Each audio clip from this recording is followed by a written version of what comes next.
반갑습니다. 건물이 너무 멋져요. 네, 건물도 멋지고 사람도 멋지고 멋진 건물에서 멋진 분들과 함께 예배할 수 있게 되어서 참 영광이고 감사하게 생각합니다. 혹시 저를 아시는 분이 있나요? 다행입니다. 그냥 어디서 본 것 같다라고 하시는 분도 계시나요? 또 제가 이렇게 여쭤보니까 또 안경을 또 고쳐 쓰시고 또 보시는 분이 저는 방금 장로님께서 말씀하신 대로 노스코트에 있는 새노래 교회에서 이재용 목사님을 도와서 함께 사역하는 장봉원 목사입니다. 이렇게 만나 뵙게 돼서 정말 반갑고요. 갈보리 교회는 사실 형편 그런 거 잘 모릅니다. 갈보리 교회뿐만 아니라 다른 교회 잘 모릅니다. 단지 이제 알게 되는 것은 이제 목사님이 이제 새로 오시게 되었다라는 그 사실만 알고 있습니다. 지금 기다리고 계시는 중이다. 모든 그러한 절차들이 오시는 절차들이 잘 진행되어지기를 바라고요. 그리고 새로 오신 목사님과 그리고 또한 새로운 그런 역사를 이뤄가는 그런 갈보리 교회가 되기를 소망합니다. 오늘 읽은 본문은 다윗 왕의 통치 말년에 있었던 이야기입니다. 다윗의 범죄로 이스라엘에 전염병이 퍼집니다. 그리고 그 일로 인해서 다윗이 회개하고 그리고 번제를 드리고 기도함으로 하나님께서 긍휼을 베풀어 주셨다는 그러한 내용이에요. 이 사무엘서 마지막 장에 기록된 말씀은 이 말씀을 통해서 성경은 다윗이 평생에 경험한 하나님이 어떤 하나님인가를 우리에게 보여줍니다. 다윗이 그의 일생 동안 경험한 하나님, 그 하나님은요 재앙을 내리시기도 하시고 그리고 긍휼을 베푸시기도 하시는 하나님이십니다. 한편으로는 두렵지만 한편으로는 너무도 가까이 하고 싶은, 너무도 아름답고 너무도 귀하신 그러한 분입니다. 여러분, 사무엘서는 기도로 시작해서 기도로 마치거든요. 사무엘상의 시작은 이제 한나의 기도로 시작이 돼요. 그래서 한나가 아이가 없어서 하나님 앞에 기도하고 그리고 하나님께서 응답해 주시죠. 그래서 아들 사무엘을 얻게 하십니다. 하나님께서 긍휼을 베푸시는 이야기입니다. 그리고 이 마지막 장도 역시 하나님이 하나님 앞에 기도하는 내용이에요. 마지막 장에 보면 기도를 들으시매 이렇게 나오거든요. 25절에 기도를 들으시매 이스라엘에게 내린 재앙이 그쳤더라 라고 말씀을 합니다. 다윗의 기도에 응답하셔서 진노를 거두셨다는 내용으로 이 사무엘서가 마쳐져요. 하나님은 다윗의 기도를 들으셨고 한나의 기도를 들으셨고 그들에게 긍휼을 베풀어 주셨습니다.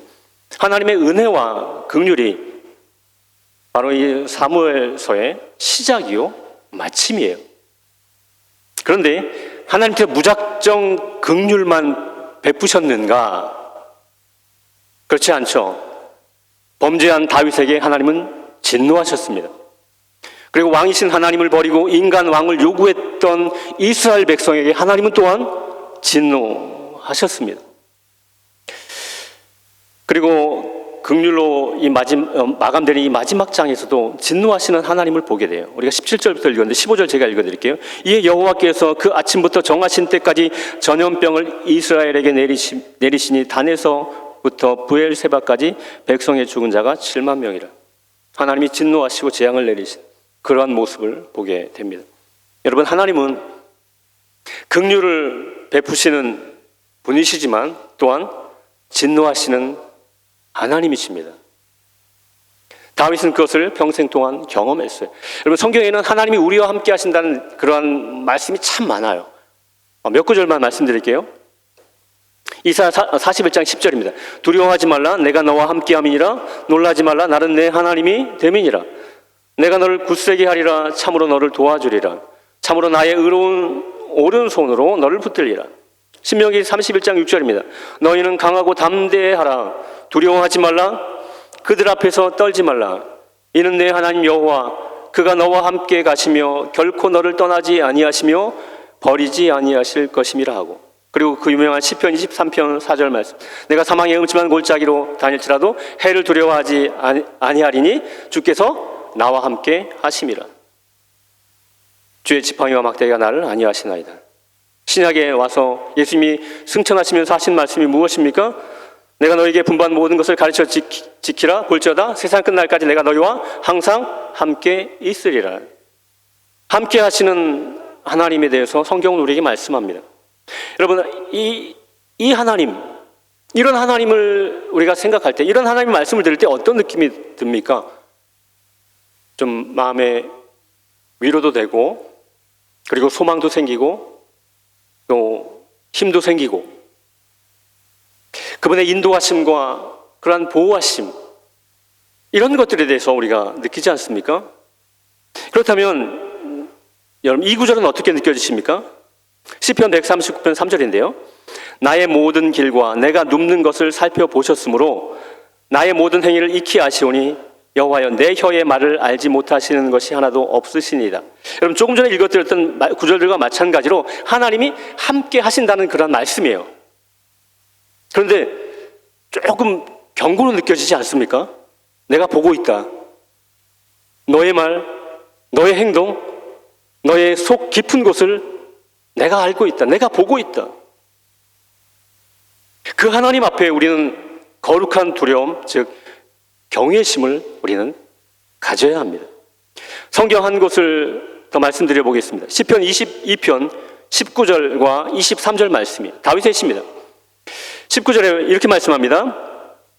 여호와여 멀리하지 마옵소서. 그러니까 하나님이 가까이 하시기를 간절히 원하는 거예요. 가까이 하고 싶은 그러한 분입니다. 여호와여 멀리하지 마옵소서. 나의 힘이시여 속히 나를 도우소서. 그리고 바로 그 다음 23절에 이렇게 말합니다. 여호와를 두려워하는 너희여 그를 찬송할지어다. 야곱의 모든 자손이여 그에게 영광을 돌릴지어다. 너희 이스라엘 모든 자손이여 그를 경외할지어다. 두려워할지어다. 이 말씀입니다. 이 시편의 말씀을 통해서 여러분 알게 되는 하나님은 어떤 하나님이에요? 두렵지만 가까이 하고 싶은 분.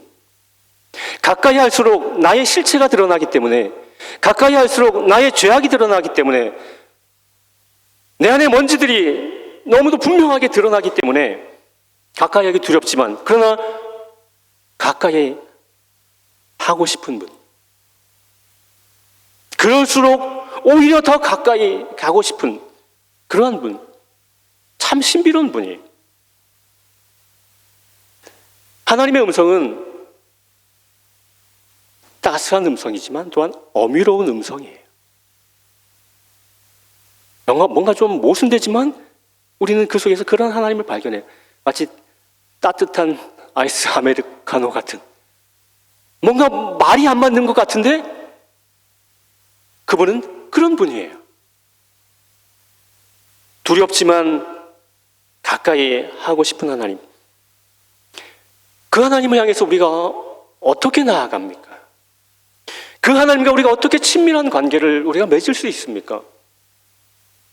하나님과의 관계 때문에, 관계가 끊어짐으로 인해서 모든 문제가 생겼다면 그 하나님과의 관계가 회복되어야 될 텐데, 그 두렵지만 가까이 하고 싶은 그분과 어떻게 우리는 친밀한 관계를 맺을 수 있을까요? 다윗이 오늘 본문을 통해서 우리에게 두 가지를 보여줍니다. 두 가지를 말씀드리겠습니다. 결론부터 말씀드리면 겸손과 희생입니다. 겸손한 회개와 그리고 희생 있는 예배입니다. 여러분, 다윗은 하나님의 진노 앞에서 두려움을 가지고 진심으로 회개해요.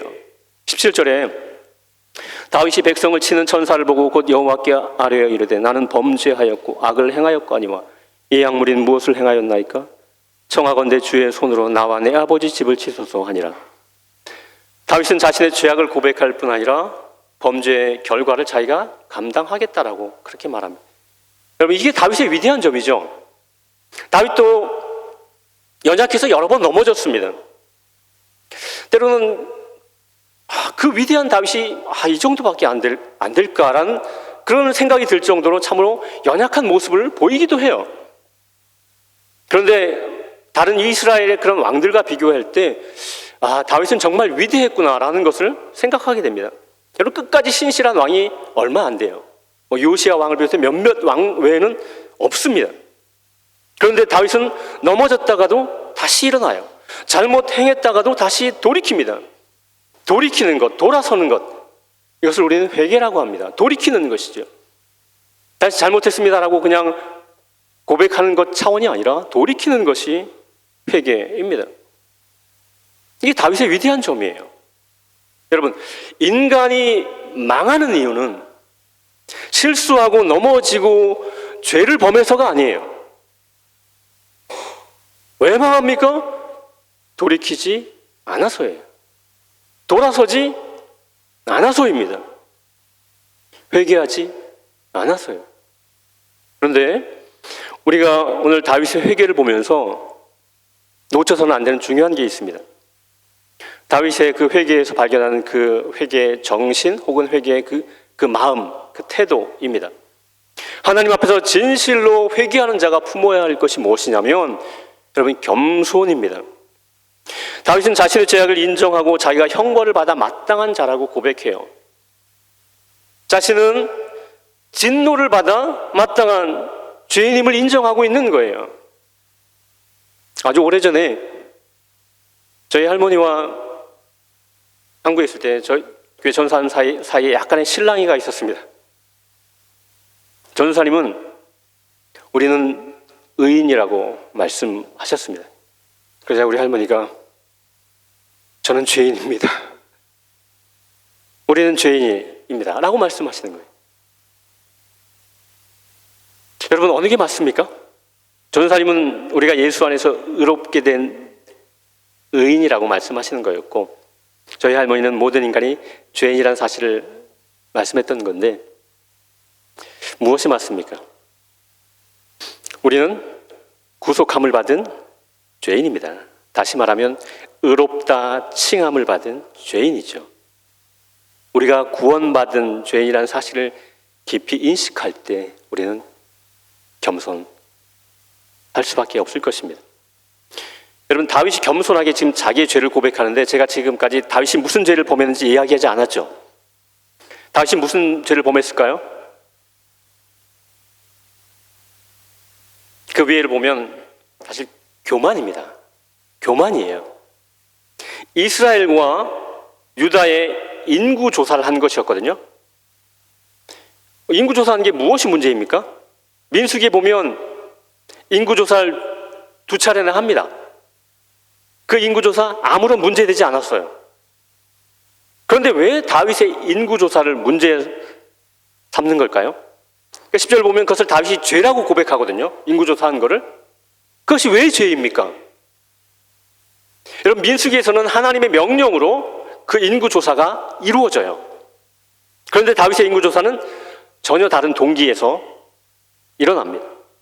그것은 군사적인 목적과 왕권 강화를 위한 것이었어요.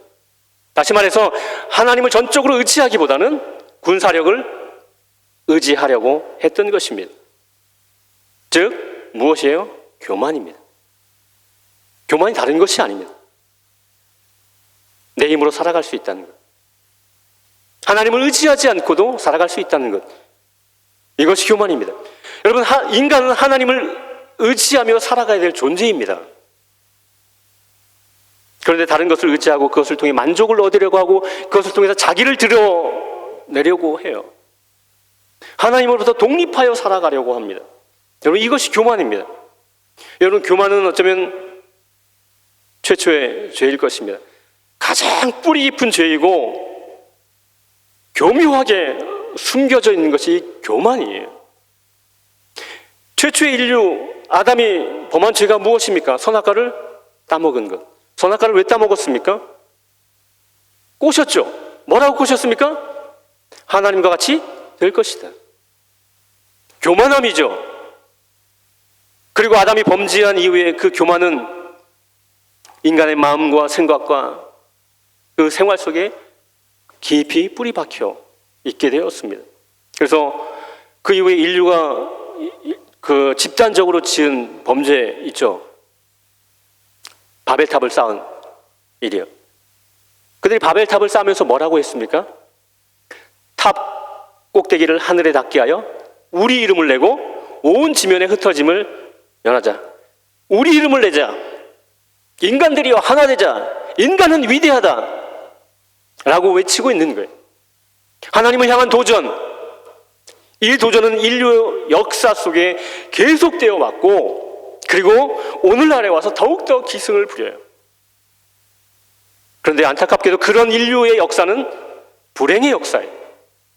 교만은 인류에게 비극을 가져다 줬습니다. 불행을 가져왔습니다. 슬픔과 아픔을 가져왔습니다. 놀라운 사실은 그 교만으로 인한 비극, 교만으로 인한 슬픔, 고통, 모든 문제들을 해결하기 위해서 예수님이 이 땅에 오셨습니다. 다시 말해서 예수님은 겸손으로 교만의 문제를 깨트리신 거죠.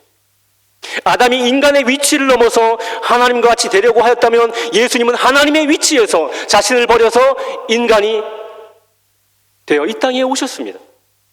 아담의 죄, 교만으로 인해 발생한 문제를 예수님 무엇으로 해결하신 것입니까? 겸손으로 해결하신 것입니다.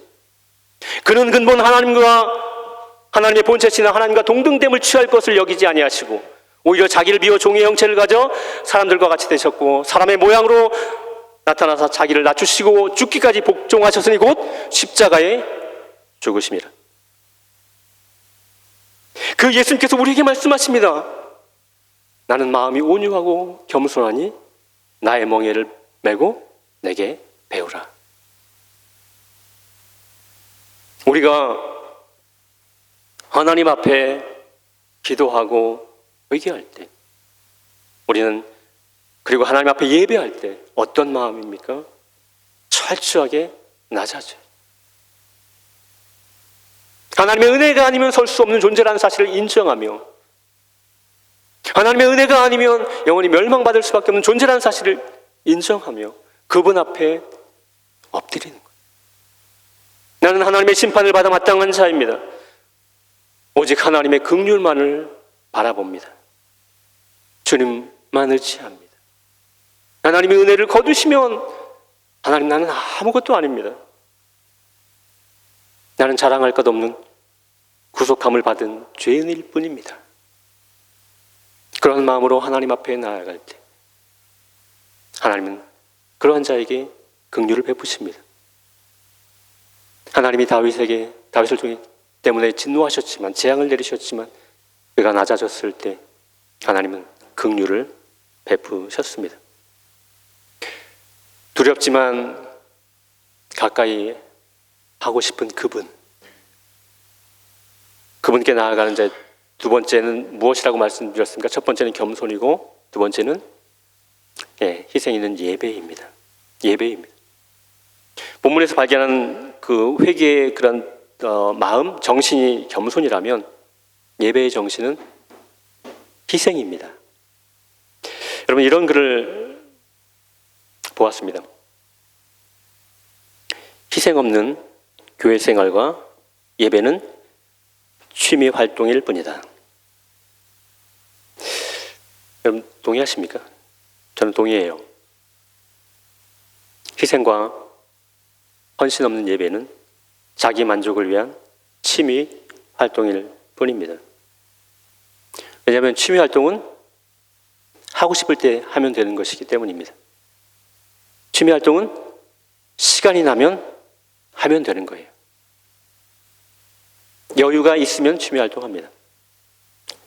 예배가 그렇습니까? 남는 시간에 드리는 것이 예배입니까? 쓰다 남는 예물을 드리는 것이 예배입니까? 이스라엘 백성의 제사가 타락했을 때 그랬어요. 쓸모없는 것, 가치가 없어 남아도는 것, 그것을 제물로 드렸습니다. 말라기 1장 8절에 이렇게 말씀합니다. 세 번역에 보면 이렇게 말하거든요. 하나님의 말씀입니다. 눈먼 짐승을 제물로 바치면서 괜찮다는 거냐? 쩔뚝거리거나 병든 짐승을 제물로 바치면서도 괜찮다는 거냐? 그런 것들을 너희 총독에게 바쳐보아라. 그가 너희를 반가워하겠느냐? 너희를 좋게 보겠느냐? 너희가 바치는 제물 이제 나는 받지 않겠다. 여러분, 예배는 취미 활동이 아닙니다. 남아 도는 것으로 드리는 게 아닙니다. 오늘 본문을 보면 다윗은 값없이 제사를 드리지 않겠다라고 말합니다. 즉 희생 없는 제사를 드리지 않겠다는 거예요. 다윗이 회개했습니다. 자신의 지은 죄를 회개했습니다. 그리고 그 외에 갓 선지자가 다윗에게 말합니다. 18절에 이날에 갓이 다윗에게 이르러 그에게 아뢰되 올라가서 여부수 사람 아라우나의 타작 마당에서 여호와를 위하여 제단을 쌓으소서 하매 그 갓 선지자의 말대로 다윗은 아라우나의 타작 마당으로 갑니다. 다윗이 오는 것을 본 아라우나가 깜짝 놀라 절합니다. 어찌된 일입니까? 어째서 오십니까? 다윗이 말합니다. 여호와께 제단을 쌓아 내 백성에게 내린 재앙을 그치게 하려 한다. 아라우나가 말합니다. 원하는 대로 취하십시오. 소도 있고 뗄나무도 다 있습니다. 다 왕께 드리겠습니다. 원하는 대로 취하십시오. 그러자 다윗이 말합니다. 우리 다시 한번 읽어볼까? 24절 25절 24절 25절 우리 함께 읽어봅시다. 24절과 25절입니다. 시작. 그렇지 아니야.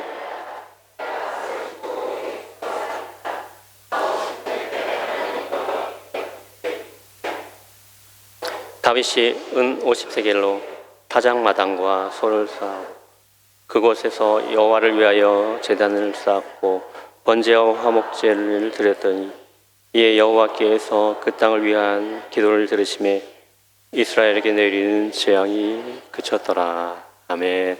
다윗은 값없이 제사를 드리지 않겠다라고 합니다.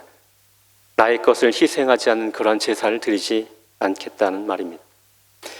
물론 신약 시대를 사는 저와 여러분은 구약 시대와 같이 그런 양과 소와 같은 희생 제물로 제사를 드리지 않습니다. 예수 그리스도께서 친히 희생 제물이 되셔서 우리의 죄를 속하셨고 그렇게 우리는 하나님 앞에 담대히 나아갈 수 있게 되었습니다. 그렇다면 우리의 희생이 필요 없다는 말입니까? 예수님이 희생 제물이 되셨으니 우리는 희생할 필요가 없다는 말입니까? 우리를 제물로 드릴 필요가 없다는 말입니까?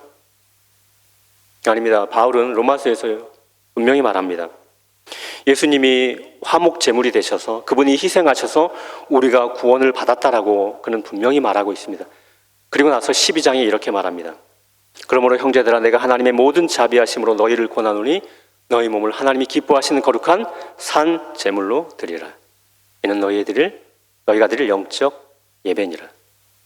거룩한 산 제물로 드리라라고 말씀을 합니다.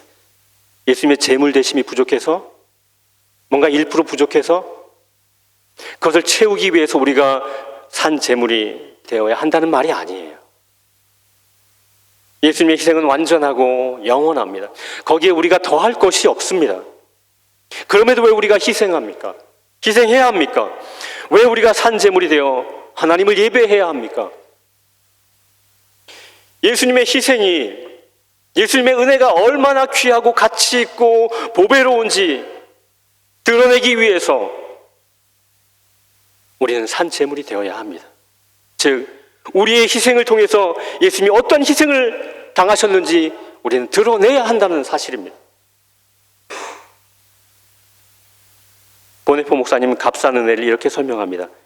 회개 없는 용서, 십자가 없는 은혜, 희생 없는 제자도, 축복받기를 원하지만 희생을 거부하는 성도들, 생활이 없는 신앙, 이것이 바로 값싼 은혜이다. 예수님의 은혜는 결코 값싼 은혜가 아닙니다. 예수님의 은혜를, 그 은혜를 깊이 경험한 바울은 말년에 디모데에게 이렇게 썼어요. 전제와 같이 내가 부어지고 나의 떠날 시각이 가까웠도다. 전제는 어린 양을 제물로 드릴 때 포도주를 같이 부어드리는 것, 그것을 전제라고 하거든요. 바울의 삶은 제물로 부어지는 삶이었던 거죠. 예배의 삶이었습니다. 그는 포기와 희생으로 주를 위한 산 제물이 되었습니다. 여러분, 예수님은 우리가 져야 될 십자가의 형벌을 당하셨어요. 내가 져야 할 십자가를 지셨기에 난 더 이상 십자가가 필요 없다? 그게 아닙니다. 우리를 위해 십자가 지신 주님, 우리를 위해 완전한 희생을 당하신 그 주님이 우리에게 말씀하십니다. 내 십자가를 지고 나를 따르라. 우리가 져야 될 십자가가 있다는 말입니다. 우리 예배가 십자가를 지는 삶이 있는 예배입니까? 포기와 희생의 삶을 살아가는 산 제물로서의 내가 하나님을 예배하고 있습니까? 아니면 안락한 말을 추구하며 살다가 남는 시간, 남는 재물, 남는 힘으로 예배하고 있지는 않습니까? 그것은 하나님이 원하시는 참된 예배가 아닙니다. 마음과 뜻과 정성을 다해 다 쏟아 부어드리는 그러한 예배, 그렇게 예배하는 자를 주님은 지금도 찾으십니다.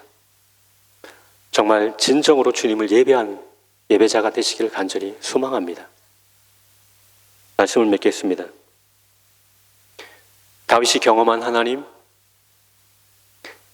그 하나님은 여전히 동일한, 지금도 역사하시는 동일한 하나님이십니다. 우리의 하나님이십니다. 우리에게 위로와 소망을 주시고 그리고 기쁨과 평안을 주시는 분이십니다. 그러나 때로는 경고하시고 질책하시고 때로는 매를 드시기도 하시는 분입니다. 그분은 자비로운 분이시고 또한 거룩하신 분이십니다. 여러분, 그 하나님 앞에 겸손합시다. 겸손히 날마다 그분 앞으로 돌이킵시다. 그리고 온전히 하나님을 예배합시다. 온 힘을 다하여 하나님을 예배합시다. 저와 여러분의 희생과 섬김의 삶을 살아가며 하나님을 예배하는 예배자가 되기를 간절히 소망합니다. 기도하겠습니다.